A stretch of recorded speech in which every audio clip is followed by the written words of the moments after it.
रोजाना यूपी चुनाव का अपडेट जानने के लिए क्लीन न्यूज यूपी को सब्सक्राइब करना बिल्कुल ना भूलें। तो चलिए जानते हैं आज की 10 बड़ी खबरों को।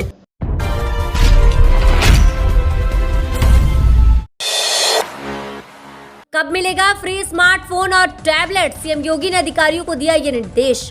राज्य सरकार युवाओं को स्मार्टफोन और टैबलेट इसी माह बांटने जा रही है। मुख्यमंत्री योगी आदित्यनाथ ने अधिकारियों को निर्देश दिया है कि इसके लिए जल्द ही सूची तैयार कर ली जाए, जिससे नवंबर माह के अंत तक स्मार्टफोन और टैबलेट वितरण की प्रक्रिया प्रारंभ की जा सके। उन्होंने इसके साथ ही प्रदेश में निवेश कर रही औद्योगिक इकाइयों को प्रोत्साहन देने के उद्देश्य से किए जा रहे इंसेंटिव का भुगतान समय से कराने का निर्देश दिया है। मुख्यमंत्री ने शनिवार को टीम 9 के साथ बैठक में अधिकारियों से कहा कि प्रोक्योरमेंट की कार्यवाही को तेजी से आगे बढ़ाया जाए, जिससे पात्र व्यक्तियों को समयबद्ध ढंग से राशन दिया जा सके। खाद्यान्न वितरण में किसी भी प्रकार की शिकायत न मिले। मिशन 2022 रोज नए फॉर्मूले पर काम कर रही बसपा दिव्यांगों को साधने के लिए मायावती ने की है प्लानिंग। मिशन 2022 के लिए राजनीतिक पार्टियां वोट बैंक तैयार करने के लिए नित नए फॉर्मूले पर काम कर रही हैं। बसपा जातीय समीकरण के साथ ही अब स्वयंसेवी संस्थाओं, खासकर दिव्यांगों को अपने साथ जोड़ने की दिशा में काम करने में जुट गई है। बसपा सुप्रीमो मायावती इसी माह 21 या फिर 24 नवंबर को इनके लिए काम करने वाली स्वयंसेवी संस्थाओं और दिव्यांगों को साथ बड़ी बैठक करने पर विचार कर रही है। मायावती इनसे मिलने के दौरान बड़ी घोषणाएं भी कर सकती हैं, मसलन उनके हितों में कोई नई योजना लाने या फिर बड़ी सहायता देने जैसी घोषणा कर सकती हैं। इसकी जिम्मेदारी पार्टी के राष्ट्रीय महासचिव सतीश चंद्र मिश्रा को सौंपी गई है। अखिलेश यादव के ट्वीट्स पर सीएम योगी का तंज, बबुआ ट्विटर ही वोट भी दे देगा। भाई दूज के दिन इटावा पहुंचे सीएम योगी ने विपक्ष पर करारा प्रहार किया। कोरोना काल की याद दिलाते हुए सीएम योगी ने इटावा की जनता से कहा, याद करिए कोरोना के दौरान भी मैं आपके जिले में 2 बार आया। सपा के गढ़ कहे जाने वाले इटावा में सीएम योगी अखिलेश पर जमकर बरसे। उन्होंने कहा कि जो लोग संकट की घड़ी में घर के अंदर दुबक के बैठ जाते हैं, तो वे चुनाव में भी उनको घर के अंदर बैठ जाना चाहिए। सीएम योगी ने अखिलेश पर तंज कसते हुए कहा कि जो लोग ट्विटर पर सीमित थे, उनसे कहना बबुआ ट्विटर ही वोट भी दे देगा। सीएम योगी ने इसके बाद माफिया और अपराधियों को लेकर चेतावनी दी। उन्होंने कहा, अभी माफियाओं पर बुलडोजर चल रहा है, इसके बाद उनके सरपरस्तों पर चलेगा। बिना किसी का नाम लिए सीएम ने आगाह किया कि जिन्हें जेल में डाला जा रहा है, उनसे हाथ मिलाने वालों की सरकार आई तो प्रदेश का क्या होगा। वहीं आपको बताते चले कि कांग्रेस सपा बसपा को शासन करने का अवसर मिला। 2017 से पहले प्रदेश के चिकित्सालयों में लाइफ सपोर्ट एम्बुलेंस तक नहीं थी। 70 सालों में केवल 12 मेडिकल कॉलेज बने। भाजपा की सरकार 5 सालों में सभी जिलों में मेडिकल कॉलेज देने जा रही है। सीएम योगी आदित्यनाथ ने 1.80 करोड़ छात्रों के खातों में भेजे 19 अरब से ज्यादा रुपए। मुख्यमंत्री योगी आदित्यनाथ ने भ्रष्टाचार मुक्त व्यवस्था देने के लिए डायरेक्ट बेनिफिट ट्रांसफर तकनीक का प्रयोग करके बेसिक स्कूल के 1.80 करोड़ छात्रों के अभिभावकों के खातों में 90.80 अरब रुपए भेजे, ताकि वे बच्चों के लिए यूनिफॉर्म, जूते मोजे खरीद सके। 60 लाख शेष बच्चों के खातों में भी जल्द पैसे ट्रांसफर किए जाएंगे। मुख्यमंत्री ने कहा कि सरकार ने यह तय किया है कि एक विद्यालय को जनप्रतिनिधि गोद ले, जिससे बेसिक शिक्षा के छात्रों को स्वच्छ पेयजल समेत अन्य बुनियादी सुविधाएं मिल सके। इसके तहत अभी तक बेसिक शिक्षा के 1,60,000 विद्यालयों में से 1,33,000 विद्यालयों को इस योजना में शामिल किया जा चुका है। ओम प्रकाश राजभर के बिगड़े बोल, कहा 2022 में बीजेपी को जमीन में दफना दूंगा, अखिलेश यादव को बनाऊंगा मुख्यमंत्री। सुहेल देव भारतीय समाज पार्टी के अध्यक्ष ओम प्रकाश राजभर ने डिप्टी सीएम केशव प्रसाद मौर्य पर जोरदार हमला करते हुए विवादित बयान दे डाला। राजभर ने कहा कि 2022 के विधानसभा चुनाव में बीजेपी को जमीन में दफना कर दूंगा और अखिलेश यादव को मुख्यमंत्री बनाऊंगा। इतना ही नहीं, उन्होंने बीजेपी में पिछड़े नेताओं को भी चुनौती दी और कहा कि किसी पिछड़े को मुख्यमंत्री बनाने की मांग करके दिखाएं।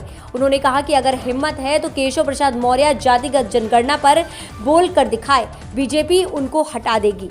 ओम प्रकाश राजभर ने प्रधानमंत्री नरेंद्र मोदी और गृह मंत्री अमित शाह पर हमला करते हुए कहा कि बीजेपी ने 2017 में पिछड़ा सीएम बनाने की बात कही थी, लेकिन उत्तराखंडी को सीएम बना दिया और केशव मौर्य देखते ही रह गए। राजभर ने आगे बोलते हुए कहा कि बीजेपी में जितने भी पिछड़े लोग हैं, पीएम मोदी और अमित शाह से मिलकर मांग करें कि यूपी में किसी पिछड़े को सीएम के पद के लिए घोषित करें।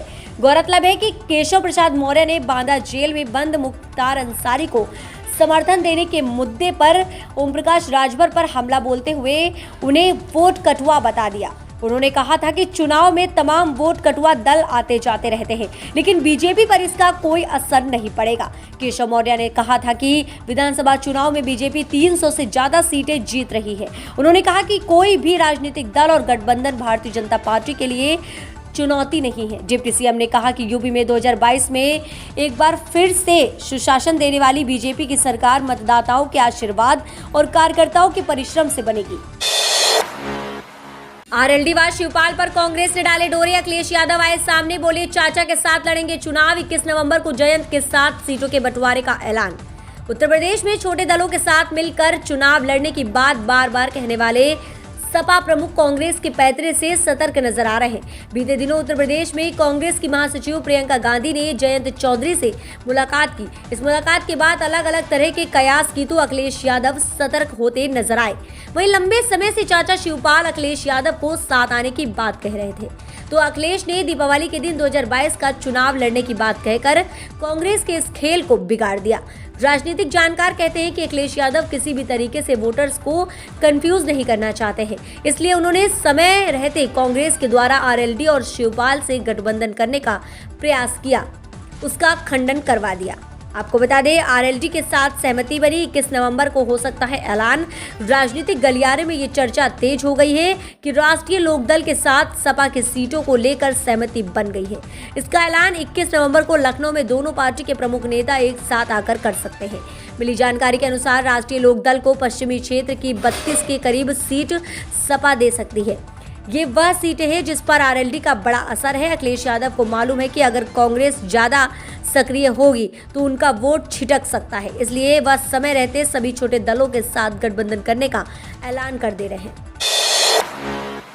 सपा अध्यक्ष का अंबेडकर नगर दौरा। आज जनादेश रैली में गरजेंगे अखिलेश यादव। सपा में शामिल होंगे पूर्वांचल के 2 कद्दावर नेता। समाजवादी पार्टी के राष्ट्रीय अध्यक्ष और पूर्व सीएम अखिलेश यादव आज अंबेडकर नगर दौरे पर हैं।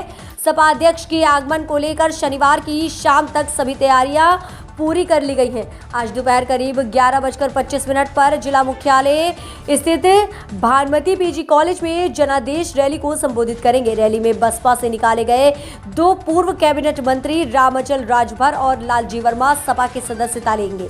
कार्यक्रम को सफल बनाने के लिए युद्ध स्तर पर तैयारियां की गई हैं। आपको बता दें कि बसपा से निष्कासित किए जाने के बाद पूर्व मंत्री लालजी वर्मा और पूर्व मंत्री रामअचल राजभर ने सपा अध्यक्ष अखिलेश यादव से मुलाकात की थी। दोनों नेताओं ने जिले में जनादेश रैली के माध्यम से समाजवादी पार्टी में शामिल होने की बात कही थी। आज अपने सैकड़ों समर्थकों के साथ लालजी वर्मा और रामअचल राजभर सपा में शामिल होंगे। भाजपा की राष्ट्रीय कार्यकारिणी की बैठक आज। पीएम मोदी भी करेंगे संबोधित। जाने किन मुद्दों पर होगा मंथन। आगामी 5 राज्यों में होने वाले विधानसभा के चुनावों की आहट के बीच रविवार को ये भाजपा राष्ट्रीय कार्यकारिणी की बैठक होने जा रही है। भाजपा के राष्ट्रीय अध्यक्ष जेपी नड्डा की अध्यक्षता में होने वाली इस बैठक की शुरुआत उनके अध्यक्षीय भाषण से होगी, जबकि इसका समापन प्रधानमंत्री नरेंद्र मोदी के संबोधन से होगा। बैठक में कार्य समिति के केवल 124 सदस्य उपस्थित रहेंगे। बैठक में इनमें प्रधानमंत्री नरेंद्र मोदी और राष्ट्रीय अध्यक्ष जेपी नड्डा के अलावा राजनाथ सिंह, अमित शाह, नितिन गडकरी, राज्यसभा में नेता सदन पीयूष गोयल, निर्मला सीतारमण समेत सभी केंद्रीय मंत्री और कार्य समिति के अन्य सदस्य शामिल होंगे। इसके अलावा पार्टी के आगामी कार्यक्रमों को लेकर भी चर्चा होगी। यही नहीं, कोरोना के चलते जिन नेताओं व लोगों की असमय मौत हो गई, उन्हें श्रद्धांजलि देने के साथ ही एक शोक प्रस्ताव भी पारित होगा। आज से शुरू होगा भाजपा का मतदाता सूची संवर्धन अभियान। बूथ स्तर से पूरे महीने चलेगा अभियान। घर घर जाकर बनाए जाएंगे मतदाता। भाजपा मतदाता संवर्धन एवं मतदाता सूची कार्य के अंतर्गत विशेष संपर्क अभियान आज यानी 7 नवंबर से शुरू करने जा रही है। इसके बाद 13, 21 एवं 27 नवंबर को कार्यकर्ता बूथ स्तर पर मतदाता सूची में गड़बड़ियों को ठीक करवाने एवं मतदाता संवर्धन आदि का कार्य करेंगे। जिलाध्यक्ष सुनील बजाज ने बताया कि शीर्ष नेतृत्व के निर्देश पर 21 एवं 27 नवंबर को प्रत्येक बूथ पर घर घर जाकर विशेष महासंपर्क अभियान भी शुरू कर दिया जाएगा। सभी पदाधिकारी पन्ना प्रमुखों के साथ सर्वे करेंगे। जो छूटे हुए मतदाताओं का फॉर्म 6 भरवा कर बीएलओ के पास जमा करवाने का भी कार्य किया जाएगा। दीपावली के त्योहार के उपरांत भारतीय जनता पार्टी एक बार फिर से चुनाव की तैयारियों में पूरी तरह से जुट गई है। पार्टी ने 2 अभियानों को एक साथ ही हाथ में लिया है, जिसमें पार्टी द्वारा सदस्यता अभियान शुरू किए जाने के साथ ही साथ मतदाता संवर्धन अभियान भी शुरू किया गया। इस अभियान को सफल बनाने के लिए मंडल स्तर पर 11, 12 व 13 नवंबर को कार्यशालाएं आयोजित की जाएंगी। साथ ही नेतृत्व द्वारा विधायकों और जनप्रतिनिधियों को सदस्यता कराने की जिम्मेदारी दी गई है। उत्तर प्रदेश 2022 विधानसभा चुनाव के नजदीक आते ही सभी पार्टियों में हलचल सी मच गई है। आइए बात करते हैं उत्तर प्रदेश 2022 विधानसभा चुनाव के ओपिनियन पोल के बारे में।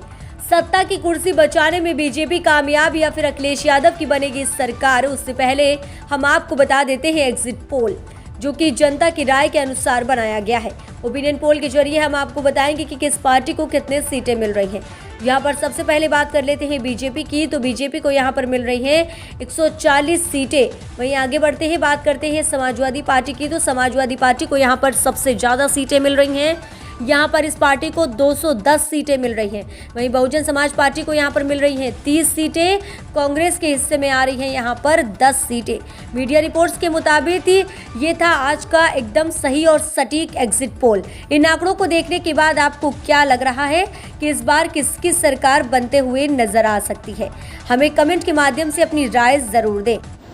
तो ये थी आज के 10 सबसे बड़ी और महत्वपूर्ण खबरें। अगर आपने अभी तक वीडियो को लाइक और शेयर नहीं किया है तो जरूर कर दें। इससे हमें आपके लिए वीडियो बनाने में मोटिवेशन मिलता है। और आप न्यूज़ को कहां से देख रहे हैं, हमें कमेंट के माध्यम से बताना ना भूलें।